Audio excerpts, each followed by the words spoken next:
Lingo's here at pressure-free.com. I believe we are live. Welcome. Welcome to this fifth day, day 5 of the Pressure Free Deep Dive series. Oops, hold on. I gotta hit that little button. Hopefully it's all still working. Technology is so interesting. I actually embrace tech quite a bit, thank goodness, but tech stress is a real deal. Tonight, what we're going to talk about, though, as far as performance anxiety goes, is people stressors. So some of the things that happen in social situations, in relationships with people, that are performance related, that can definitely cause you to trigger fight or flight. Even thinking about it can cause you to trigger fight or flight. And so I really want to dig into this subject because oftentimes it's a person that can cause us a great deal of stress and trigger that stress response. For example, public speaking. Public speaking is one of the biggest fears that people have, but it's not really public speaking. I learned this years ago. I don't even remember from whom or how I assimilated it, but it's definitely been assimilated in for me. It's public speaking or performance in front of a certain person or people. So you could give a speech or a talk or perform a sport or an instrument or dance in front of people and you have absolutely no performance anxiety. Like, it's easy, you're happy, it's a gift, you're just shining out. But then you put certain people in the room and you've triggered fight or flight. I had this happen to me once. So I was at the University of Michigan and had just successfully conducted a concert with a clarinet soloist. And back in the green room, he said, "Oh, that just went so well. I really love what you do musically. Will you play your violin and play first violin in the string quintet, the clarinet quintet by Mozart for my senior recital?" And I was like, feeling so good. So of course I said yes. And then I got back to my apartment. I'm like, oh crap, I'm not really playing my violin as much as I used to, but it'll be okay. Rehearsals go great. We get to the night of the performance, and most recitals, I played and conducted for many recitals at Michigan. There's just like a handful of people in the recital hall. This clarinetist must have been the most popular guy in the school because the place was standing room only. And along the side was the faculty of the string department. So the violin teachers, all of them, and the viola teacher, they were all there. I did not expect that. So when we stepped out on stage and I saw that sea of people, like a crowded recital room, and we had just been in Hill Auditorium performing and I had no nerves whatsoever. I've never had stage fright. I went into a full-blown panic attack.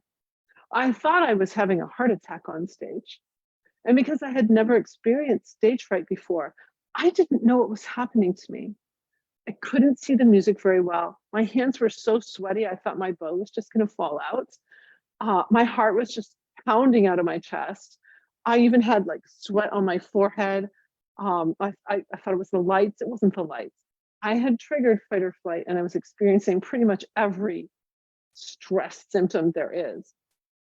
And I had to leave this whole thing and play a quite difficult piece of music. And it's Mozart. Like, it has to be perfect. So when we got done, we got backstage and I had tears in my eyes and I said, "Dan, I'm so sorry. I just ruined your recital." And he was like, "What are you talking about?" So I was enough of a pro. I mean, I was playing in orchestras all over, I was enough of a violinist to hang in there and play okay. Certainly wasn't my best playing, but I listened to the recording and it was okay. But it was clearly not my best playing.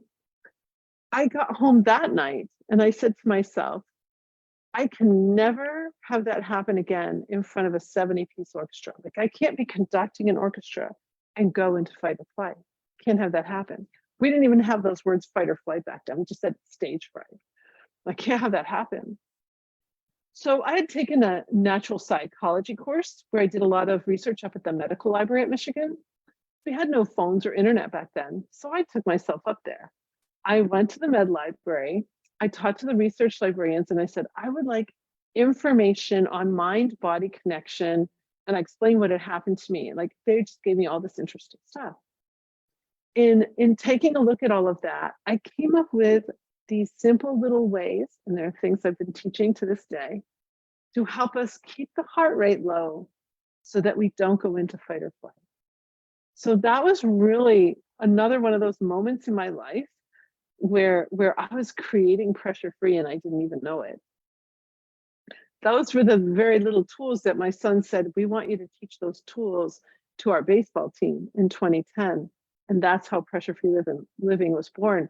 Actually, when I discovered that it's not enough just to be calm right before the concert or the baseball game or going on a date or whatever it is that you're doing that requires some sort of element of performance, you've got to be stress-free all day long for you to be optimal. That was the thing that I came to the conclusion of in 2010, because of the length of the stress cycle and how these side effects will play out in you. So that night was a huge event for me, that panic attack on stage. And if you've had a panic attack, you know that I mean, they vary in the symptoms and what people experience, but it is so uncontrollable. You feel out of control. And many times clients will say to me, Elle, I just want to be more in control. I want to be more in control of my emotions and control of my bodily functions, like we talked about last night, like more in control. And when it comes to social situations, what we really want is to be known, loved, trusted, seen, and heard without judgment. I'm just going to share this for a moment because I believe this so much. We are such a highly judgmental society. It's gotten so worse in the past 5-10 years. Like the judgment that I see going on, it didn't exist when I was a girl. People were not that judgmental. People were much more accepting of people with differences, and I can't believe we've created the society we have right now. Like I don't know what's going on, but I know that a lot of people, older people when I was young, would say the same thing. And I have a theory that each generation does not really learn from the last. First of all, we don't learn our history well enough, but we don't take the time to really know our elders and learn from them. And that's a crime, especially in this society here. And so what I feel is that people are going through stuff because they didn't learn anything from us, those of us who grew up in the 60s, 70s, and 80s. Like they didn't learn anything. So they're having to regurgitate and just learn all this stuff again. So I guess it's just a human pattern. But certainly the judgment is the level of judgment is something I've never encountered before, seen before. And so with that judgment comes a great deal of social anxiety and feeling like you might make a misstep or a miscue. You might unwittingly hurt someone's feelings or cause someone to cancel you. I'm talking about either side, cancel you. Like it doesn't really, I'm not that interested in the side. I really am not. What I'm interested in is less judgment, unconditional love and support, and understanding. I was the girl who believed that we were going to all sing on top of the hill, although I don't need any Coke of any kind. But the song that was written for the Coke commercial when I was a girl was, I'd like to teach the world to sing in perfect harmony. I really believed that was going to happen. But that's what we were doing in the 60s and 70s. And that's, my parents were very non-judgmental. They had friends of all kinds, and it's just interesting to me. So how can I help you in social situations? The first tool that I want to give you tonight is to see if you can begin to practice true listening instead of rehearsing in your head what you are going to say next in the social situation. Are you really listening to the person? I I didn't. Like, I was so kind of East Coast, boom, boom, boom, boom, fast, fast, fast, fast. Like, I would finish my husband's sentences. Like, come on, hurry up, we gotta go. Just until pressure frame, until I really understood that I wasn't really seeing and hearing people at the level that I wished to.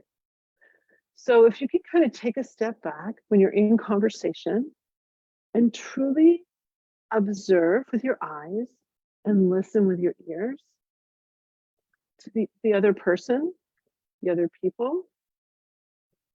And then if it's appropriate, something's coming forward for you to share, but you don't have to come right in with the next story, which is what a lot of us do. And I'm so guilty of it, but it's really, really cool when you can really see someone and hear them. One of the biggest things I hear from people, especially in the workplace, is I don't feel seen, but actually in families as well. I don't feel seen, I don't feel heard, and I don't feel appreciated. Seen, heard, and appreciated. It starts with us. Do you see yourself and do you see others? Do you hear yourself and do you hear others? And do you appreciate yourself and do you appreciate others? If you don't feel seen, heard, and appreciated by another human, chances are they're under the influence of the stress hormones. I can't see you. When we go into fight or flight, our eyesight changes and we're looking for threats. Everything can be a threat, including you to the other person. We don't hear very well either. Our hearing changes. And on our memories shut down. So when you say something to a person and you're like, if they didn't even hear me, because an hour later they didn't remember what you even said, or maybe it was, are you going to take the garbage out today? And they just completely forget. They're most likely in fight or flight. They're not disrespecting you. They really didn't hear it properly, and they didn't lodge it in their memory. And you'll hear all kinds of things today about, like, well, they're not paying attention. Well, why aren't they paying attention? Because that gets into another thing, like, wow, why aren't you paying attention to me? It's not about attention. It's not about attention. Even with full attention, like really wanting to be attentive, if you've triggered the stress response, you can't lodge that memory of someone telling you to take the garbage out or whatever the thing is. So we need to start blaming so much. And we need to really start looking at people and notice the cues if the other person is in fight or flight. If someone is rather jumpy and moving, they most likely are in fight or flight. If somebody's leg is jiggling or they're biting their nails or back here, they're probably in fight or flight. If their palms are sweaty or their hands are cold, their feet are cold. My hands used to be cold so much, which is hard as a violinist. And my feet used to be so freezing, I'd have to put socks on even in the summer to get my feet warm. And people say, oh, that's a thyroid issue. It's a stress response issue that affects the thigh line. So take a little step back and look at the other person and determine whether or not they're under the influence of the stress hormone, because there are plenty of cues. You'll even see it here. Their forehead will be tight. Their jaw might be tight. Their shoulders might be up. Like, they're not present with you because they can't be. You've triggered the stress hormones, those nasty things that are going to take them out for a few hours. So instead of blaming and judging, let's really look at each other. It makes me almost cry. Like, let's really look at each other and really take a moment to see each other, hear each other, appreciate each other, affirm each other. We don't do that. We're too busy getting everybody to school, work, and out the door to all the activities and everything. So it's honestly, if you just don't trigger the stress response, you're going to see, hear, and affirm so much more. And you won't be rehearsing in your head what you're going to say next. You're going to be in the flow of a conversation, and people are going to feel that. They're going to feel your love. They're going to feel it. That gets to my second tool, and that's the body. So your body gives other people clues. So in a social anxiety situation, we're usually anxious because we're afraid we're going to get kicked out of the tribe. if we go to a social event and we're not included for whatever reason, maybe you're picked last for something. I've been I've been not picked before, which is really quite difficult. As you age, you stop getting picked. It's a little weird, but it's true. Something we all have to deal with because, again, we don't really respect our elders as much as I think we should. So your body sends clues. If you've triggered the stress response, you're actually repelling people from you. There's a cool study done in Germany on dating, and young men, whether or not they had triggered the stress response or not, those who had triggered the stress response, they were repelling dates. Like nobody wanted to date them. So our body sends off clues. The stress hormones definitely do. It's almost like pushing people away. But you can actually change a few things with your body that can help very much. Again, it starts with the abs, like we did the other night. If you can relax your abs, that relaxes the whole front of your body. Now your throat is more full. Your neck is going to be more beautiful too. It's not going to be all pinched, and I can't even do it anymore. I don't even know if I have little pictures of myself, but pinched neck. No, you get to have a beautiful neck. You get to be soft in the front. And when you're soft in the front, people feel your heart. Now it can feel a little vulnerable for you if you've been hiding for a while. So when you open up your heart and you relax your abs, people feel more connected to you. So you can have a really deep conversation. You're letting go of some of your defenses because the tight abs and the tight front of the body, that's a defense mechanism.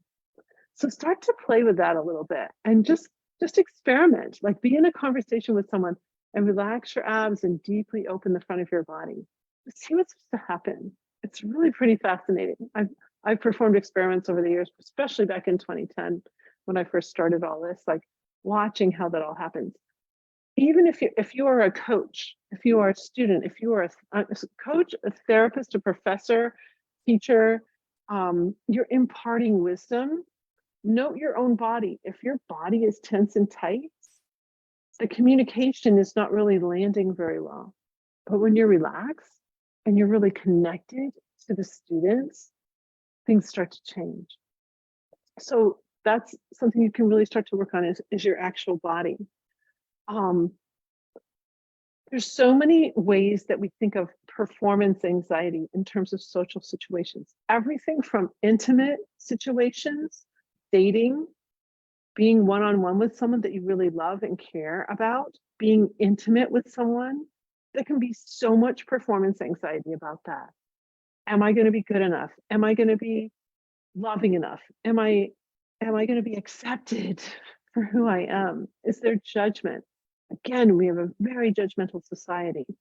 So we've got to kind of peel back those layers a little bit. And it starts with you. Are you asking those questions? You might ask questions that start with why. Questions like, why doesn't anybody want to go out with me? Or why do I have so much trouble when I'm trying to do this? Why can't I speak well when I'm with this person, that I really want to be with? Like, what are those questions? The why questions will send you in a down direction. So I want you to, this idea right here is to monitor the trajectory. I should call it that. That should be a name of a book. Monitor the trajectory. So if you're thinking something in your head that has to do with performance involving other people, ask yourself, is the thought that you're having, is the question in your head or the why or the thought, is it improving your ability to perform or taking you out of your ability to perform? Maybe you're in a sport and you have a coach who's super tough on you and you're so afraid that you're going to let them down. In music, my violin teachers are far tougher than any athletic coach I ever had. They were from Europe. They were from the World War II era. They were so tough, just incredibly tough. And I realized my light is kind of dying here, so I'm gonna get a little brighter here to finish up. So they were so tough on me, and rightly so. Like I wanted them to be tough on me, and so but I think back to that, and definitely there would have been some lessons that I was really that where I was scared, where I was frightened. Um, and sometimes it wasn't my teacher, but it might have been another violinist. In fact, that was definitely the case for me in one scenario. I was even afraid to go to rehearsal because of what this violinist thought about my playing. So he was someone I very much respected. And so if you can, first of all, note the people that for whom, if they come into the room, you can trigger anxiety. Who are those people? Like, go ahead and write it down. Like, who are people that definitely cause you to trigger the fight or flight stress response? It could be family members. It could be someone you love very much, but you always feel a little like you're not going to be good enough. Like you're just, a lot of times it's a parent that you don't feel you'll be good enough. For me, it was my grandmother. My grandmother on my mother's side, we had a very interesting relationship.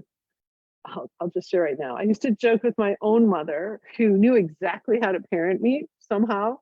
But I would say, if Grammy were my parent, I would be a drug addict and a prostitute. Like, I would just rebel against everything she said, because I did. And she thought of me as this naughty girl. My mother didn't use that word. She didn't use that word. I've never used that word with my children. My children have never been called naughty or bad or any of that.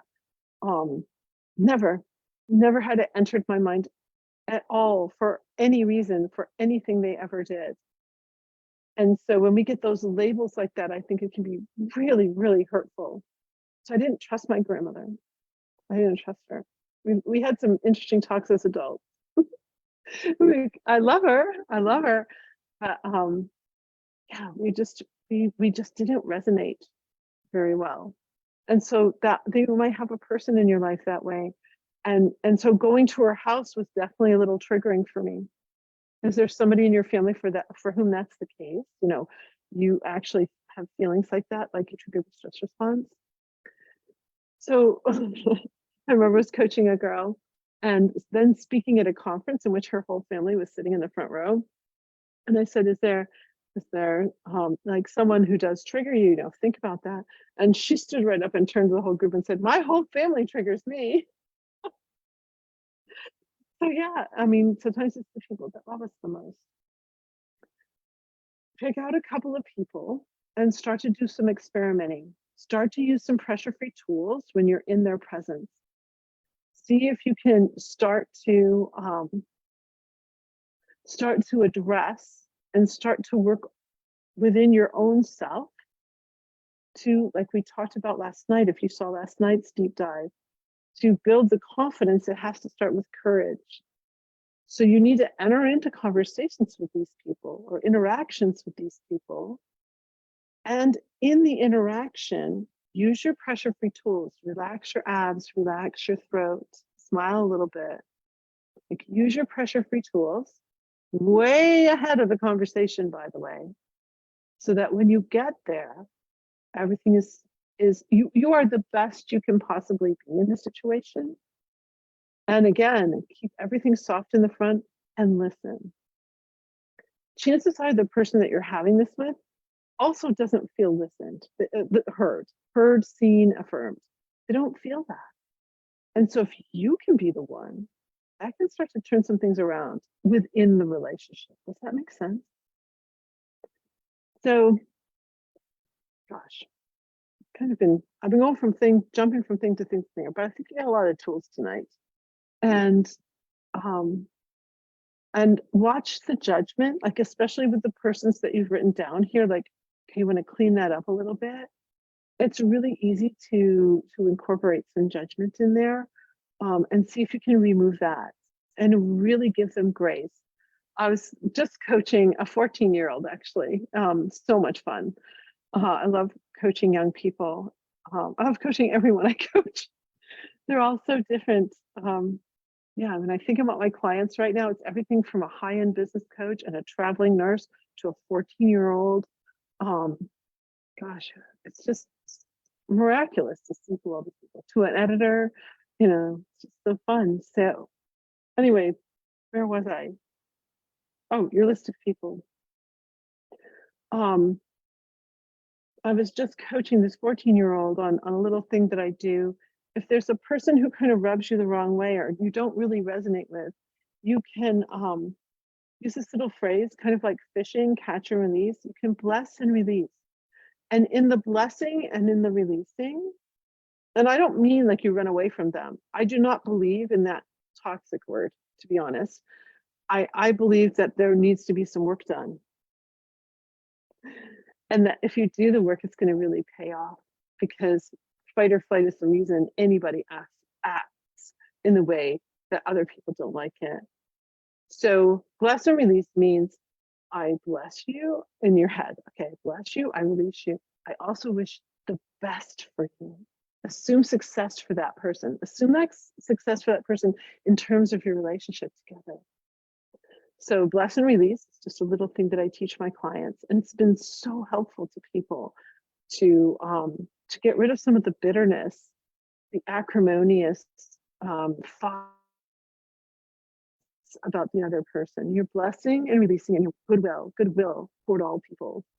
That is really something I think would be great for all of us to aspire to. So I hope this has been helpful. People are usually at the top of the list as stressors and things that things that can cause people to trigger the fight or flight social response, because people trigger our emotions probably more than anything. And again, it's because we just want to be a part of the tribe. We don't want to be left out. So in Pressure Free, you are never left out. I'm always here for you. You can, well, as long as I'm on the planet and can push some buttons, I can get you all the resources you need to become pressure free, and I can coach you. So just to reiterate some of my programs, so I have my personal coaching. I coach as young as 10, as old as 80, probably beyond that if someone needs help, because an old brain can learn new tricks.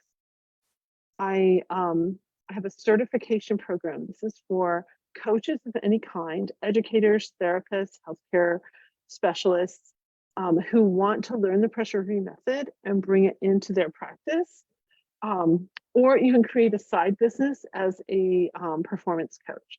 So performance coaching certificate in the pressure free method. And then I have something called Mastery for those who have gone through pressure free. They can come into Mastery to truly dig in and master the method. I host retreats. Next one is going to be in New England in the fall. So if you're interested in that, please just DM me. What else do I have? Of course, I have the planner. If you want the planner, online courses. Most of the people who take an online course then end up wanting to work privately with me, so I can customize for you. But it's all there for you, and I'm truly here for you, because I'm on a very big mission to pressure free this world, and it's already happening in ripple effect. You know, if I can affect, oh gosh, there's a I'm gonna have to find that statistic. What is it? The square root.